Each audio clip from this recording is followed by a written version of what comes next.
«Красные линии» — это первое художественное произведение, посвященное специальной военной операции на Украине. Книга основана на реальных событиях и судьбах военнослужащих на передовой. До начала презентации автор Ивана Соловьева принял ректор АГУ Олег Угварамия. Он отметил значимость события, так как история, отражающая подвиг героев при выполнении долга перед отчизной, должна оставаться в стенах Госуниверситета. Не будет однополярного мира. Это самая главная задача на сегодня. Для России и для всего мира уже невозможно видеть, как гегемон устраивает эти кровопролития во всех странах, а сам как будто умыл руки.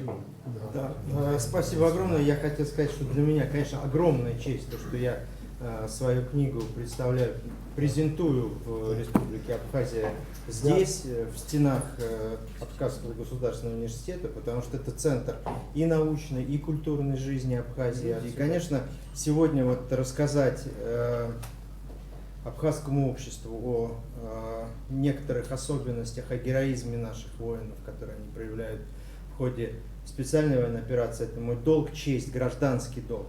И, конечно, упомянуть и с благодарностью вспомнить тех добровольцев, которые сегодня из Абхазии находятся на переднем крае, там слышится абхазская речь.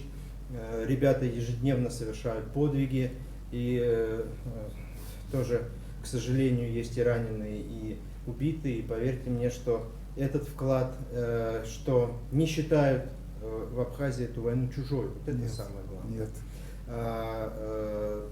Принимают ее близко к сердцу, и поэтому, конечно, вот это одно из первых мест, где такая презентация происходит. Присутствовавший на встрече министр культуры Дауркова пожелал Ивану Соловьеву творческих успехов, выразив уверенность, что красные линии найдут отклик у абхазской аудитории. Очень важно, чтобы молодое поколение, которым сегодня в первую очередь будут презентовать эту книгу, чтобы молодое поколение знало, с чем сегодня мы сталкиваемся, что сегодня происходит в России, с кем ведут сегодня борьбу, почему это все происходит. Очень важно молодому поколению сегодня рассказать о том подвиге, который совершают их же сверстники. Очень важно сегодня рассказать, вы это отмечали неоднократно, о том, что сегодня наши братья находятся на передовой. И действительно, то, что сегодня происходит, мы на это смотрим не со стороны. Мы понимаем, что это наша общая задача. Полная аудитория. Студенты разных факультетов с нетерпением ждали встречу с Иваном Соловьевым.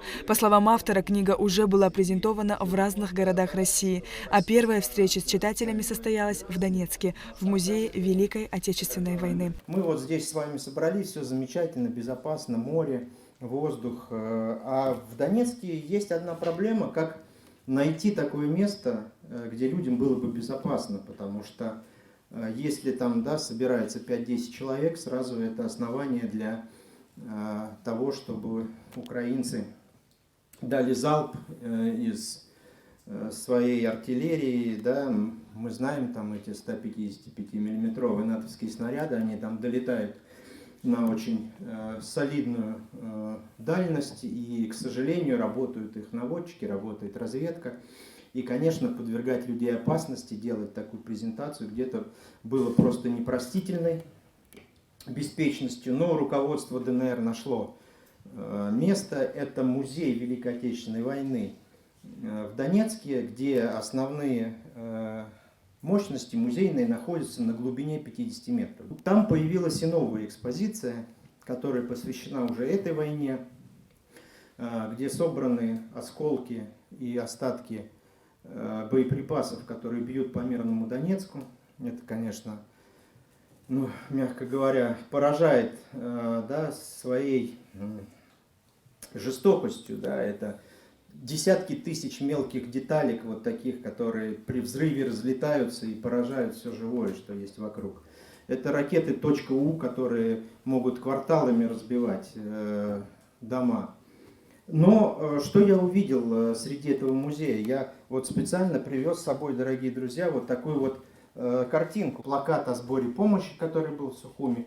И это, я вам могу сказать, единственный уголок, единственной страны, которые есть в музее в Донецке. Поэтому вот можно гордиться тем, что Абхазия присутствует там, и каждый, приходящий в этот музей, видит, как Абхазия помогает Новороссии. Это, конечно, дорогого стоит. И еще раз огромное спасибо всей Абхазии вот за такую помощь. Отдельной детективной линией сюжета в книге отражено противостояние российской разведки и контрразведки, попыткам украинских спецслужб и их агентов похитить оружие нового поколения и завербовать военнослужащих вооруженных сил России для работы на противника. Настоящими красными линиями для героев книги станут испытания, через которые им придется пройти. Победить страх, не поддаться искушениям, проявить твердость и цельность характера, сострадание и великодушие. Отдельная глава книги посвящена рассказу о фашизме украинских спецслужб. Книга рассчитана на самый широкий круг читателей. Главная задача – не дать опорочить подвиги российских воинов, дать отпор тем, кто искажает суть и цели проводимой специальной военной операции, добавил Иван Соловьев. Конечно, здесь напрямую выходит сама идеология и цель специальной военной операции. Да, мы возвращаем свое, Россия возвращает свое, потому что земли Новороссии были исконно русскими землями, всегда их Екатерина еще решила, императрица наша, культивировать и селила туда людей, и они поднимали эту Новороссию. Там сотни тысяч наших солдат сложили голову, полили кровью своей. Мы туда огромные деньги вложили, и это историческая ошибка, историческая несправедливость, что эта земля почему-то оказалась в чужих руках. Поэтому мы возвращаем свое, и это не стыдно, это абсолютно правильно. На встрече также присутствовал глава председательства Приднестровской Молдавской Республики в Абхазии Гарри Купалба. Отмечая важность мероприятия, он добавил, что Иван Соловьев не только хороший писатель, но и большой друг нашей страны. Те молодые люди Абхазии, которые сегодня с оружием в руках отстаивают интересы Российской Федерации и отстаивают интересы Абхазии. Мы не просто на бумаге стратегические партнеры, а мы на самом деле выросли в одном большом государстве, в Советском Союзе, и продолжаем сегодня жить в дружбе. И Российская Федерация оказывает огромное содействие Абхазии в его будущности. Иван Соловьев подарил несколько экземпляров книги «АГУ», а также раздал военнослужащим 7-й военной базы и Министерства обороны Республики. Сария Кварцхеля, Заур Кварча, Абхазское телевидение.